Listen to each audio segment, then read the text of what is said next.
വ്രതാനുഷ്ഠ മാസമായ വിശുദ്ധ റമസാനിൽ Mecca Medina ഹറമുകളിൽ ഇഫ്താർ ഭക്ഷണം വിളമ്പുന്നതിനുള്ള വ്യവസ്ഥകൾ അധികൃതർ അറിയിച്ചു. കുറഞ്ഞ കലോറിയുള്ള ഭക്ഷണമാണ് വിതരണം ചെയ്യേണ്ടത്.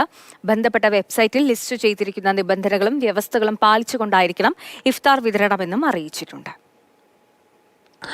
ഈ വർഷം വ്രതാനുഷ്ഠാന മാസമായ വിശുദ്ധ റംസാൻ സീസണിൽ ഹറം പള്ളിയിൽ നോമ്പുകാരായ വിശ്വാസികൾക്ക് ഇഫ്താർ ഭക്ഷണം നൽകുന്നതിനായി ചാരിറ്റബിൾ സംഘടനകളിൽ നിന്നും വ്യക്തികളിൽ നിന്നും അഭ്യർത്ഥനകൾ സ്വീകരിച്ചു തുടങ്ങി. ഇതിനായുള്ള വെബ് പോർട്ടൽ പ്രവർത്തനം മക്ക മദീന ഹറം കാര്യാലയ വിഭാഗം ഇന്നു മുതൽ ആരംഭിച്ചിട്ടുണ്ട്. വെബ്സൈറ്റിൽ ലിസ്റ്റ് ചെയ്തിരിക്കുന്ന നിബന്ധനകളും വ്യവസ്ഥകളും അംഗീകരിച്ചുകൊണ്ടായിരിക്കണം ഇഫ്താർ വിതരണം. നോമ്പുകാരന് ഇഫ്താർ നൽകുവാൻ ആഗ്രഹിക്കുന്ന ഒരു വ്യക്തിക്ക് ഒരു ഇരിപ്പിടം മാത്രമേ റിസർവ് ചെയ്യുവാൻ അനുമതിയുണ്ടാവുകയുള്ളൂ.